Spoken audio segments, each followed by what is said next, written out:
Hello everybody, welcome to our channel NCERT Tamil.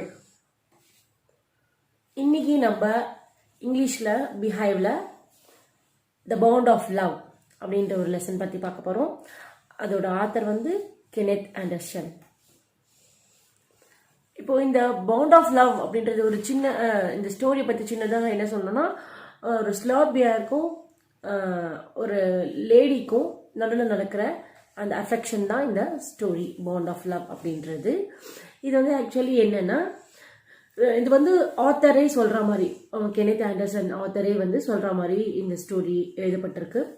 இதுல என்ன சொல்லியிருக்காங்கன்னா, 2 வருஷத்துக்கு முன்னாடி மைசூர்ல சுகர் கேன் ஃபீல்ட்ஸ்ல சும்மா டிரைவ் போயிட்டு இருக்கும்போது அங்க இருந்த பீப்புள் என்ன பண்ணுவாங்கன்னா, அங்க அவங்களோட சுகர் கேன் ஃபீல்ட்ல நிறைய வைல்ட் பிக்ஸ் வந்துடும் சொல்லிட்டு அதை ஷூட் பண்றதுக்காக அங்க இருப்பாங்க.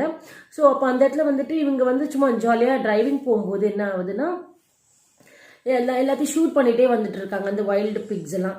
அப்போ என்ன ஆகுதுன்னா, நடுவில் ஒரு பிளாக் ஸ்லாத் பேர் வருது. அதை பார்த்துட்ட உடனே என்ன பண்ணாங்க, இவர் ஆத்தர் என்ன சொன்னாரு, சுட வேணாம் அப்படின்ற மாதிரி அதை ஃபீல் பண்ணாரு, ஷூட் பண்ண வேணாம் அப்படின்ற மாதிரி ஃபீல் பண்ணாரு. பட் அவர் கூட இருந்த ஒரு கம்பெனியன் என்ன பண்ணிட்டாங்க, டக்குன்னு அந்த அனிமல் எடுத்து ஷூட் பண்ணிட்டாங்க. ஷூட் பண்ணிட்டு என்ன ஆச்சுன்னு பார்த்தோம்னா, அந்த அந்த உங்க அந்த மதர் ஸ்லாத் பேர் பாவம் அது செத்துருச்சு. அதுக்கு மேலேயே பார்த்தா ஒரு குட்டி ஸ்லாத் பேர் இருந்தது. அந்த ஸ்லாத் பேரை என்ன பண்ணலாம் அப்படின்னு சொல்லிட்டு அவருக்கு பார்க்கத்தாலே ஒரு மாதிரி பாவமா இருந்தது. அது மதர் பேர் பார்த்து சுத்தி வந்துட்டு இருந்தது. ஸோ அவர் என்ன பண்ணாரு அப்படின்னு சொல்லிட்டு பார்த்தோம்னா, அந்த ஸ்லாத் பேரை ஓகே நம்ம இது எடுத்துட்டு போயிடலாம் அப்படின்னு சொல்லிட்டு அவர் ஃபீல் பண்ணாரு. அப்போ என்னாச்சு அப்படின்னு சொல்லிட்டு, அவரோட வீடு இருந்த இடம் பெங்களூர். ஸோ பெங்களூர்ல அவரோட ஒய்ஃபுக்கு அந்த ஸ்லாத் பேரை ப்ரெசென்ட் பண்ணலாம், அழகா இருக்கு, இது நம்ம ஒரு பெட் அனிமலை நம்ம கொடுக்கலாம், இது நம்ம வீட்டில் ஒரு பெட் அனிமலா வளர்க்கலாம் அப்படின்னு சொல்லிட்டு நினைச்சிட்டு அவர் அவரோட ஒய்ஃபுக்கு அது ஒரு பெட் அனிமலா ப்ரெசென்ட் பண்ணாரு. அதுக்கப்புறம் என்னாச்சு, அந்த ஒய்ஃப்க்கு அந்த அந்த பேர் ரொம்ப பிடிச்சிருச்சு, ரொம்ப அழகா இருக்கு, இதுக்கு ரொம்ப கியூட்டா இருக்கு அப்படின்னு சொல்லிட்டே இருந்தாங்க. அதுக்கப்புறம் அவங்க என்ன பண்ணாங்கன்னா, அதுக்கு ப்ரூனோ அப்படின்னு சொல்லிட்டு ஒரு பேர் வச்சாங்க. அது கழுத்துல அழகா ஒரு கலர் ரிப்பன் கட்டி அது ரொம்ப ஆசையா பார்த்துக்கிட்டாங்க அவங்க வைஃப். அதுக்கப்புறம் அதுக்கு சாப்பாடுனா அதுக்கு ரொம்ப பிடிக்கும். ஸோ அதுக்கு தேவையான ஃப்ரூட்ஸு, நட்ஸு, வெஜிடேபிள், மீட்டு, ஸோ எல்லாமே அதுக்கு தேவையானது எல்லாமே அதுக்கு அதிகப்படியாகவே கிடைச்சிட்டு இருந்தது. அது அந்த மாதிரி சாப்பிட்டு அது அவங்க வீட்டில் 2 அலாஸ்டியன் டாக்ஸ் இருந்தது. ஸோ அந்த அலாஸ்டியன் டாக்ஸ் அளவுக்கே அது நல்லா பெருசாக குட்டியாக இருந்து நல்லா பெருசாக வளர ஆரம்பிச்சிருச்சு. அதுக்கப்புறம் நம்ம பார்த்தோம்னா, அது எல்லார்கிட்டையும் அவங்க நெய்பரிங் ஹவுசஸில் இருக்கிற எல்லாரோட அவங்க வீட்டில் இருக்கிற குழந்தைங்க கிட்டலாம் கூட இது ரொம்ப இந்த பேர் ரொம்ப ஃப்ரெண்ட்லியா இருந்துச்சு. அதுக்கப்புறம் ஒரு நாளைக்கு இதுல என்ன நடந்தது அப்படின்னு சொல்லிட்டு நம்ம பார்த்தோம்னா, இந்த ஆத்தர் என்ன பண்ணியிருக்காரு, அவங்க வீட்டில் நிறைய ரேட் தொந்தரவு இருந்ததுனால அங்கங்க இந்த ரேட் பாய்சன் எடுத்து வச்சிருக்காரு. ஸோ இது என்னாச்சுன்னா, இந்த பேர் என்ன பண்ணுச்சுன்னா, அது ஏதோ சாப்பிட்ற பொருள்னு சொல்லிட்டு நினைச்சிட்டு அது அந்த ரேட் பாய்சன் எடுத்து சாப்பிட்டுச்சு. இது எதுவுமே ஆத்தருக்கு தெரியாது. திடீர்னு அதுக்கு உடம்பு சரியில்லாம போயிடுச்சு, ஒரு மாதிரி கை காலாம் நின்று பேரலைஸ் அட்டாக் ஆன மாதிரி ஆயிடுச்சு. ஸோ என்னடா இப்படி ஆயிடுச்சு அப்படின்னு சொல்லிட்டு அவங்க ஒய்ஃப் பதறிட்டு போயிட்டு அந்த ஆத்தர் கிட்ட போய் சொல்லும்போது, அதாவது அவங்க ஹஸ்பண்ட் கிட்ட போய் சொல்லும்போது, அவங்க ஹஸ்பண்ட்க்கு ஓ இதுதான் அப்படின்றது புரிஞ்சிருச்சு. ஓகே, அது சாப்பிட்டது பேரியம் கார்பனேட், அதாவது ரேட் பாய்சன். ஸோ உடனே அந்த ஒரு நிமிஷம் கூட இது லேட் பண்ணாம வெட்டினரி ஹாஸ்பிட்டலுக்கு அந்த வேற தூக்கிட்டு போயிட்டாங்க. அதுக்கப்புறம் அங்க அங்க வாமிட் அதிகமாயிடுச்சு. அதுக்கப்புறம் ப்ரீதிங் ரொம்ப ரொம்ப ஃபாஸ்ட் ப்ரீதிங்கா இருந்தது அதுக்கு. ஸோ டாக்டர் கிட்ட சொல்லிட்டாரு, இது நான் ரேட் பாய்சன் பேரியம் கார்பனேட் தான் அது சாப்பிட்ருக்கு அப்படின்னு சொல்லிட்டு. ஸோ அப்போ டாக்டர் என்ன பண்ணாரு, உடனே டக்குன்னு ஒரு 10 cc ஆஃப் ஆன்டிடோட் அப்படின்னு சொல்லிட்டு ஒன்று கொடுத்துருக்காரு.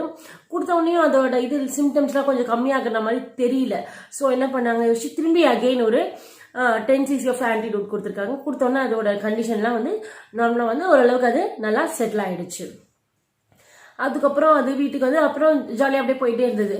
ஒரு நாளைக்கு என்னாச்சு, இதே மாதிரி இன்னொரு இன்சிடென்ட் என்ன நடந்துச்சு அப்படின்னு சொல்லிட்டு நம்ம பார்த்தோம்னா, அது வந்து அந்த வீட்டில் இருக்கிற டெர்மைட்ஸ் எல்லாம் வந்து அவங்க வீட்டில் டெர்மைட்ஸ் இருந்திருக்கு போல் இருக்கு. ஸோ அந்த டெர்மைட்ஸ் எல்லாம் அழிக்கணும். அது மேலே ஜென்ரலாக வந்து நம்ம வீட்டில் வந்து டெர்மைட்ஸ்லாம் இருந்ததுன்னா இந்த மாதிரி இன்ஜின் ஆயில்லாம் ஊற்றணும்னா அது சரியாக போயிடும், அது டெர்மைட்ஸ் அழிஞ்சிரும் அப்படின்னு சொல்லுவாங்க. ஸோ அதே மாதிரி அந்த டெர்மைட்ஸ்க்காக வந்துட்டு engine oil, old engine oil எடுத்து வச்சிருந்தாரு. அது என்ன பண்ணிடுச்சு, அந்த பேரை வந்து ஒரு கேலன் எடுத்து குடிச்சிச்சு. ஓகே, அதுக்கப்புறம் கொஞ்ச நாள் போக போக என்ன ஆயிடுச்சு, அதுக்கு நம்ம ப்ரூனோன்ற பேரோட இன்னும் நல்லா, அதாவது ஸ்மால் பாய் அப்படின்றது ஒரு மீன் பண்ணி அது வந்து பாபா அப்படின்னு சொல்லிட்டு கூப்பிட ஆரம்பிச்சாங்க அந்த ஸ்லாத் பேரை. அப்புறம் வந்து அவங்க ரொம்ப பெருசாக வளர்ந்துருச்சு, ரொம்ப பெருசாகிடுச்சு, ரொம்ப ஹைட் அதிகமாகிடுச்சு, உடம்பு நல்லா உங்களுக்கே தெரியும் பேர் எப்படி இருக்கும்னு சொல்லிட்டு நல்லா ஃபேட் ஆகிடுச்சு.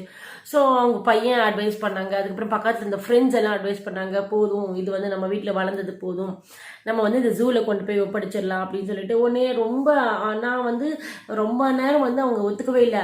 அந்த ஆத்தரோட ஒய்ஃப் வந்து ரொம்ப நேரம் ஒத்துக்கவே இல்லை முடியாது, நான் தான் வளர்ப்பேன், என்னால் கொடுக்க முடியாதுன்னு சொல்லிட்டு, ஸோ எப்படியோ கொஞ்சம் அவங்கள கன்சல்ட் பண்ணி ஓகே நம்ம வந்து மைசூரில் இருக்கிற ஒரு ஜூவில் வந்து நம்ம பாபாவை கொண்டு போய் விட்டுடலாம் அப்படின்னு சொல்லிட்டு அங்கே கொண்டு போய் விட்டுருக்காங்க. அப்புறம் என்னாச்சு, ஆனால் வந்து அவங்க அங்கே விட்டுட்டு வீட்டுக்கு வந்து அவங்களுக்கு மனசே சரியில்லை. ஐயோ நம்ம ரொம்ப தப்பு பண்ணிட்டோமோ என்னவோ, நம்ம வந்து அவங்க கூட ரொம்ப அட்டாச்சாக இருந்துட்டோம். அவன்றது வந்து இந்த இடத்துல வந்து இந்த பேர் சொல்கிறாங்க. ஸோ வந்து ரொம்ப அட்டாச் ஆகிட்டோம், அதனால ரொம்ப வந்து அவங்களுக்கு வந்து மிஸ் பண்ணுற மாதிரி தெரிஞ்சுது அந்த இதை. அவங்க வந்து என்னடா இது அப்படின்னு சொல்லிட்டு அதுக்கப்புறம் அவங்க என்ன ஸ்டெப் எடுத்தாங்கன்னா, திரும்பி அவங்க ஹஸ்பண்ட் கிட்ட பேசி அவங்க வந்து மைசூர் ஜூக்கு கிளம்பி போயிட்டாங்க. அதை பார்க்காம அவங்களோட பாபாவை பார்க்காம அவங்களால இருக்க முடியல. ஸோ மைசூர் ஜூக்கு கிளம்பி போயிட்டாங்க. அதுக்கு தேவையான கேக்கு அதெல்லாம் ரொம்ப பிடிக்கும், அதுக்கு கேக்கு, ஃப்ரூட்ஸு, நட்ஸ் எல்லாமே வாங்கிட்டு போயிருந்தாங்க. அந்த பாபாவுக்கு தேவையானது எல்லாத்தையுமே வாங்கிட்டு போயிருந்தாங்க. அதுக்கப்புறம் வந்து அங்கே அந்த ஜூவில் வேலை செஞ்சுட்டு இருந்த அந்த கியூரேட்டர் கிட்டே வந்து கேட்குறாங்க, நான் வந்து இந்த வேலை தான் என்னால் இல்லாமல் இருக்க முடியல, நான் என் வீட்டுக்கு திருப்பி கூட்டிகிட்டு போயிடுறேன், ஸோ ப்ளீஸ் இதை வந்து எனக்கு பண்ணுங்க. அவரும் இல்லை அப்படி இப்படின்னு சொல்லி பார்த்தாரு. பட் இவங்க வந்து கேட்குற மாதிரியே தெரியல. உடனே அவர் வந்து என்ன சொல்லிட்டாருன்னா, ஓகே பெங்களூர்ல வந்துட்டு இந்த ஜூவோட சூப்பரிண்டென்டென்ட் வந்து பெங்களூர்ல இருக்காருங்க, அவங்க கிட்ட போய் நீங்க பேசி பாருங்க, அவங்க ஏதாவது பண்றதுக்கு சான்ஸ் இருக்கு அப்படின்னு சொல்லிட்டு சொன்னாங்க. ஸோ உடனே கிளம்பி அடுத்த நிமிஷமே மைசூர்லேருந்து திரும்பி பெங்களூர் போறாங்க. 3 hours travel. பெங்களூர் போயிட்டு அந்த சூப்பரிண்டென்டென்ட் போய் அவரை